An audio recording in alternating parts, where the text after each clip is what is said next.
second half of the introduction video, so you should be on O1 Introduction, and we are starting here at Custom Functions.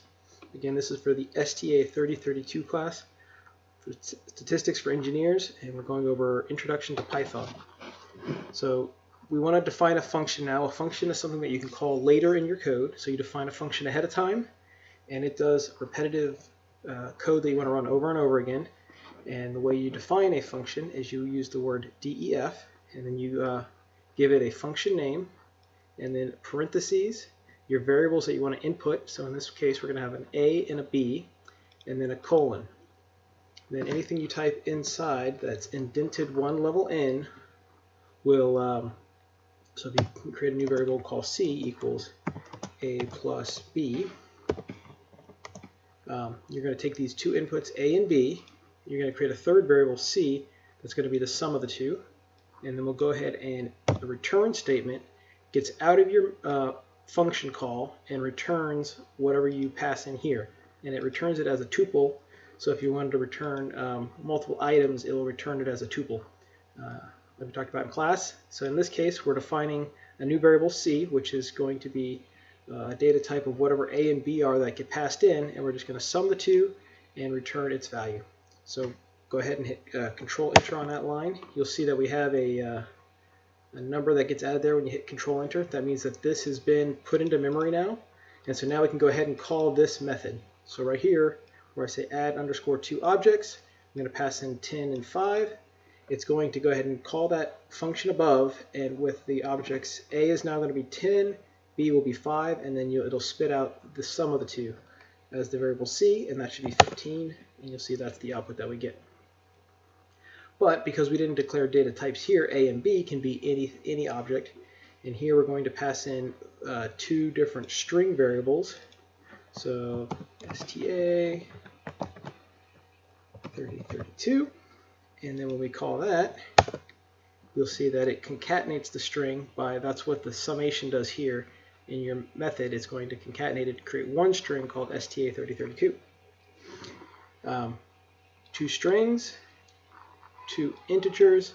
We can also mix them. So here is a string and an integer, and what's going to happen is it's going to upcast the integer 3 to be a string because it doesn't know how to downcast a string to an int, so therefore it's going to treat the number 3 as a string, and it should concatenate it to hello 3. Oops. Now I guess it won't upcast it, so you'd have to pass it in as a string. There we go. So you have to have the data types to be the same. In other languages, they'll sometimes upcast it for you.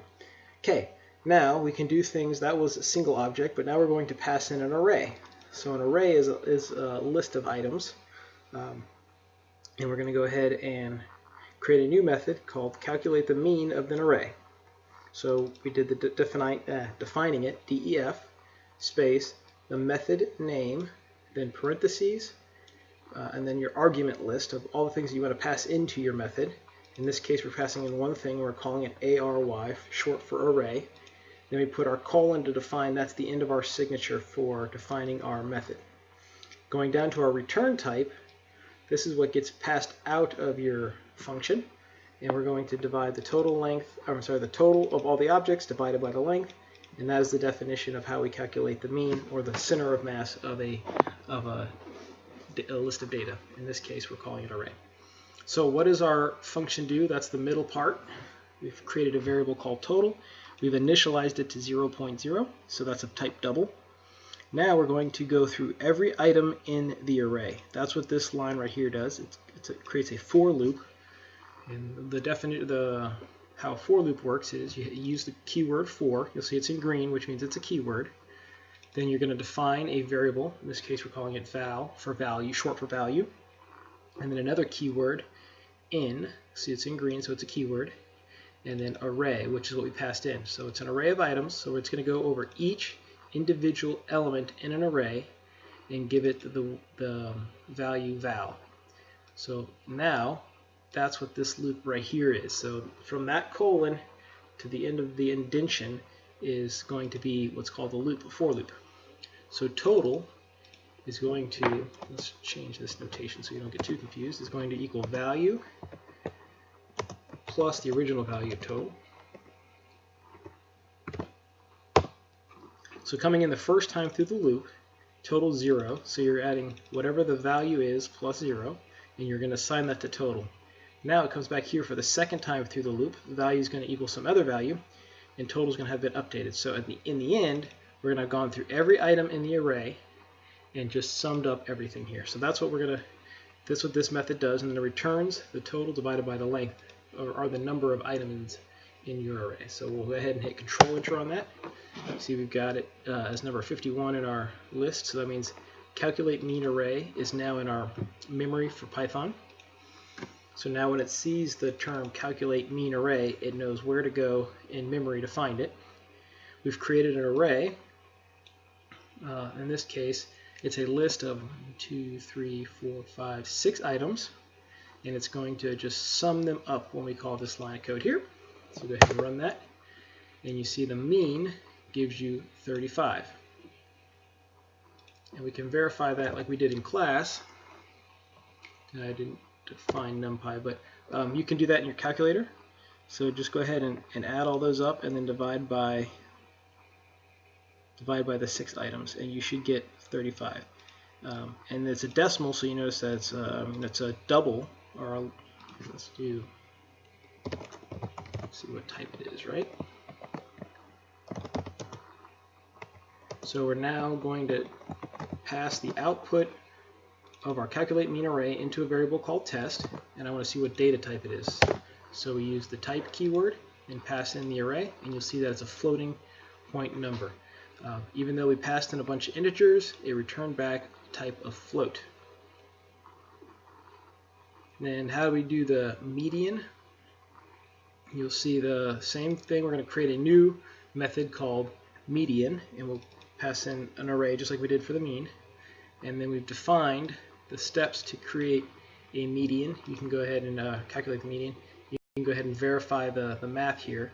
But basically we're saying if the length of the array, and this is the modulus operator, so it's looking at the remainder, integer remainder when you do a division, if it's equal to 0, which means it's an even number, we're going to go ahead and take the middle 2 items and we're going to go ahead and average them. So that's the way you would do it. If it's odd, you just take the middle item itself, and that's what you would return. So let's go ahead and put that in our memory, so hit Control Enter, and we'll go ahead and calculate the median for our array. Remember the array we defined here, up here, ARY, and you'll see that it's 35 as well, and that's because it's an even, and the middle 2 values are 30 and 35, and it's symmetric. So mean and median in this case are the same. Well, let's go ahead and try something different here. Let's go ahead and change this to something else, so 68. And we'll do this here.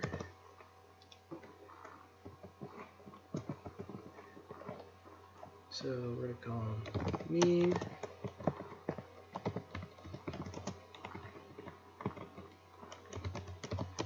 Print mean.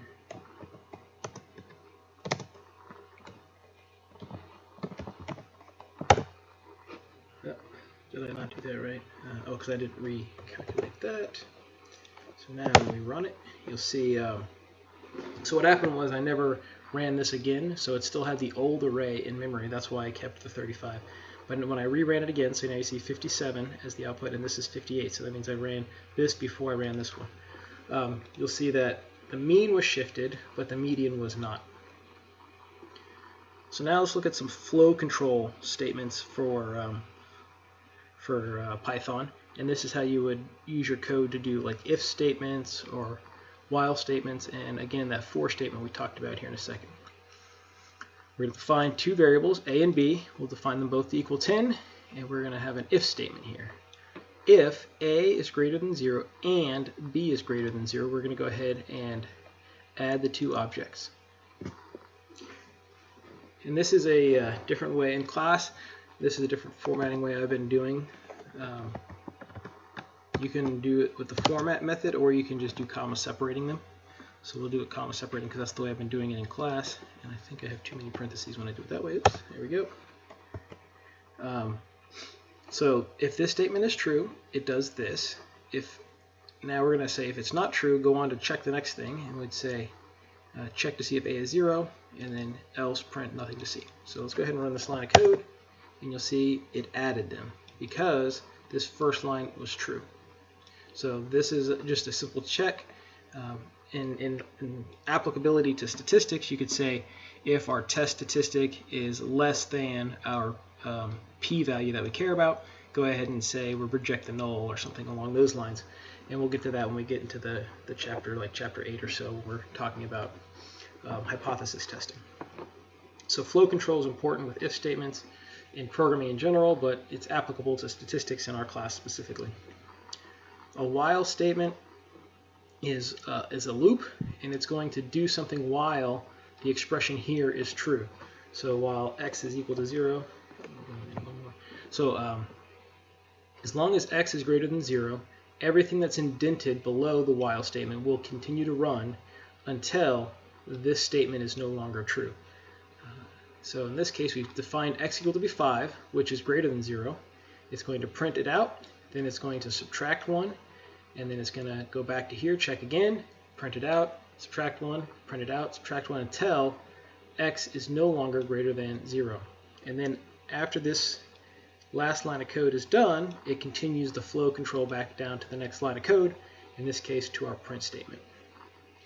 And for simplicity's sake, I'm going to go back to the comma separated version of doing it. So we'll go ahead and do that. So now run this line of code, and you'll see that it does 5, 4, 3, 2, 1, and the final value is 0. And that's a while statement. So it's going to do something while this condition is true. A for statement, oops, too far. So this is how you go through something that's iterable. So a tuple, for instance, a list, a NumPy array, all these things you can iterate through using the for loop, or for statement here. The simple way it works is you use the keyword for, you define a variable name that you want. In this case, we're defining it to be x, but it can be any valid variable name. So you could call this test or any other variable name. Then you're going to create your list or any iterable item here and pass it in. Here, let's go ahead and do something like array equals 1, 2, 3. And so you can put the list in here, or you can pass in a variable that contains an array. And you'll see, oh, that didn't work. Print, oh, because I printed x, and x is undefined, so let's go ahead and print test there. And you'll see array is going to go over this list, so it's going to go 1, then 2, then 3. And each time through the list, everything that's indented, the variable test will be defined with 1 the first time through, 2 the second time, and 3 the third time. So you see all we're doing here is printing this variable. You'll see it gets printed 1, 2, then 3. You can do the same thing for tuples, which is when you use parentheses, and you'll get the exact same results. But underlying the hood, this is of type list in Python, and this is of type tuple. Strings in Python are contained as arrays as well. So hello as a string with double quotes is also a list. So you can iterate over a string. It's going to go letter by letter. So each element is H, then E, L, L, O, and you'll see it prints the same method. Will print out hello. So now we're going to end this video here by doing a quick little exercise. So now remember we had this is a dictionary inside a list. So we have a thing that has a name and then a price, and then there's 3 of these inside our products list. So given a list of products, print out the names of all the products with the price higher than 10. So we're going to iterate over our products using a for loop in this case. Each time through, item is going to be defined. So the first time through, item is going to be this. Second time through, item will be the second one.